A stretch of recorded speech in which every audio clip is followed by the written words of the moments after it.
हिंदी के छात्रों को आज हम लोग बाल महाभारत की जो पुस्तक है उसका प्रथम पाठ पढ़ने जाएंगे। सभी घर बैठे बाल महाभारत की जानकारी मुझसे लेंगे और बाल महाभारत की कथा सुनेंगे।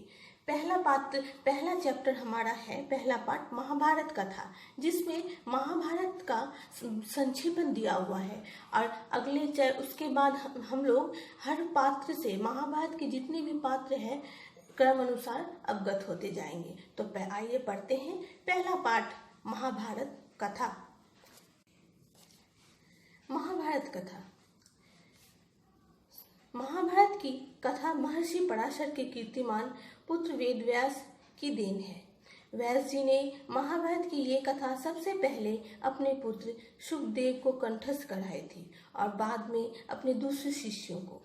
मानव जाति में महाभारत की कथा का प्रसार महर्षि वैशंपायन के द्वारा हुआ। वैशंपायन व्यास जी के प्रमुख शिष्य थे। ऐसा माना जाता है कि महाराजा परीक्षित के पुत्र जन्मेजय ने एक बड़ा यज्ञ किया। इस महायज्ञ में सुप्रसिद्ध पौराणिक सूत जी भी मौजूद थे। सूत जी ने समस्त ऋषियों की एक सभा बुलाई। महर्षि शौनक इस सभा के अध्यक्ष हुए। सूत जी ने ऋषियों की भी सभा में महाभारत की कथा प्रारंभ की कि महाराजा शांतनु के बाद उनके पुत्र चित्रांगन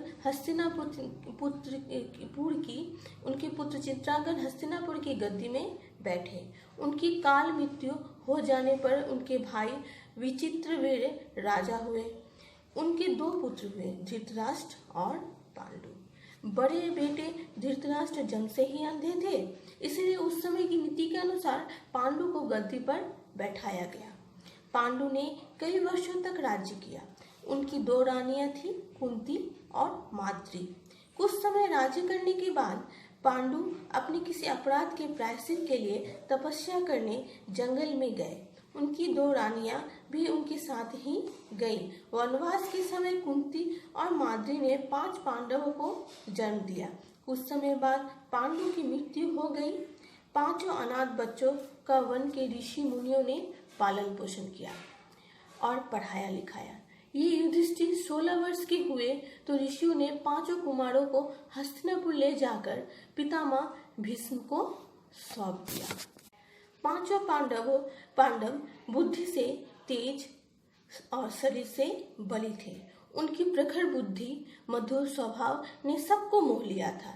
ये देख धृतराष्ट्र ने पुत्र कौरव उनसे जलने लगे और उन्होंने पांडवों को तरह तरह से कष्ट पहुंचाना शुरू किया। दिन पर दिन कौरवों और पांडवों के बीच वैर भाव बढ़ता गया। अंत में पितामह भीष्म ने दोनों को किसी तरह समझाया और उनके बीच संधि कराई। भीष्म के आदेश अनुसार कुरु राज्य के 2 हिस्से किए गए। कौरव हस्तिनापुर में ही राज करते रहे और पांडवों को एक अलग राज्य दे दिया गया, जो आगे चलकर इंद्रप्रस्थ के नाम से मशहूर हुआ। इस प्रकार कुछ दिन शांति रही। उन दिनों राजा लोगों में चौसर खेलने का आम रिवाज था।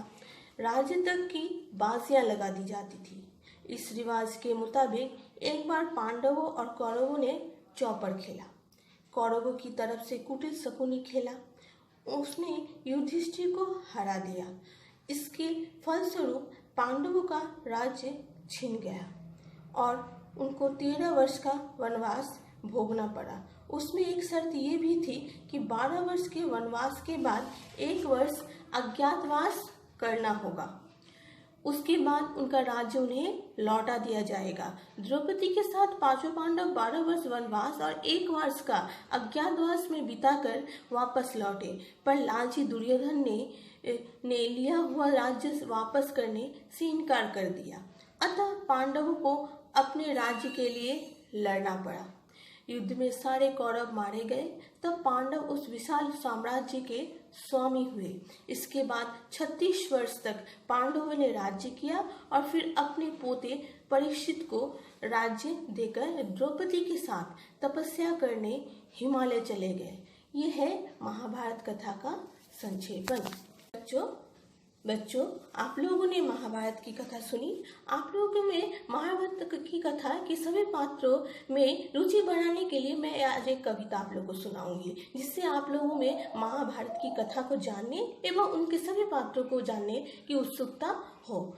इसके लिए मैं रश्मि रथी की तृतीय शक से ली हुई कवि रामधारी सिंह दिनकर की कविता कृष्ण की चेतावनी सुनाने जा रही हूँ। ये उस समय का दृश्य है जब पांडव वनवास 13 वर्ष का वनवास काटकर हस्तिनापुर आए और दुर्योधन से अपना हिस्सा मांगे, तो दुर्योधन कौरवों ने उनका हिस्सा देने से मना कर दिया।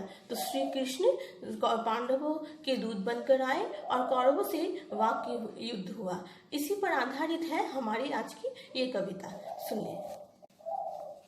वर्षों तक वन में घूम घूम, बाधा विघ्नों को चूम चूम, सधूप धाम पानी पत्थर, पांडव आए कुछ और निखर, सौभाग्य न सब दिन सोता है, देखे आगे क्या होता है। मैत्री की राह बताने को, सबको सुमार्ग पर लाने को, दुर्योधन को समझाने को, भीष्म विध्वंस बचाने को, भगवान हस्तिनापुर आए, पांडवों का संदेशा लाए। दो न्याय अगर तो आधा दो, पर इसमें भी यदि बाधा हो, तो दे दो केवल 5 ग्राम, रखो अपनी धरती तमाम, हम वही खुशी से खाएंगे, परिजन पर असी न उठाएंगे। दुर्योधन वो भी दे न सका, आशीष समाज की ले न सका, उल्टे हरि को बांधने चला, जो था असाध्य साधने चला। जब नाश मनुष्य पर छाता है, पहले विवेक मर जाता है। हरि ने भीषण हुंकार किया, अपना स्वरूप विस्तार किया, डगबग दिग्गज डोले, भगवान कुपित होकर बोले, जंजीर बढ़ाकर साध मुझे, हाँ दुर्योधन बांध मुझे। ये देख गगन मुझ में लय है, ये देख पवन मुझ में लय है, मुझ में विलीन झंकार सकल, मुझ में लय है संसार सकल, अमृत फूलता है मुझ में, संहार झूलता है मुझ में, उद्याचल मेरा दीप्त भाल, भूमंडल वक्ष स्थल विशाल, भुज परिधि बंद को घेरे हैं, मैनाक मेरु पग मेरे हैं, दीप्ति जोग्र नक्षत्र निखर, दृग हो तो अदृश्य अकांड देख, दृग हो तो अदृश्य अकांड देख, मुझ में सारा ब्रह्मांड देख, चर अचर जीव जग नक्षर क्षर नक्षर, नश्वर मनुष्य सुरजाति अमर, सतकोटि सूर्य सतकोटि चंद्र, सतकोटि सरित सर सिंधु वंद्र, सतकोटि विष्णु ब्रह्मा मनीष, सतकोटि विष्णु जलपति धनेश, सतकोटि रुद्र सतकोटि काल, सतकोटि दंड लोकपाल, जंजीर बढ़ाकर साध इन्हें, हाँ दुर्योधन बांध इन्हें। भूलोक अताल पाताल देख, भूलोक अतल पाताल देख, गत और अनागत काल देख, ये देख जगत का आदि सृजन, ये देख महाभारत कारण, मृतकों से पटी हुई भू है, पहचान इसमें कहाँ तू है, पहचान इसमें कहाँ तू है। अंबर में कुंतल जाल देख, पद के नीचे पाताल देख, मुट्ठी में तीनों काल देख, मेरा स्वरूप विकराल देख, सब जन भूमि मुझी से पाते हैं, सब जन्म मुझी से पाते हैं, फिर लौट मुझी में आते हैं।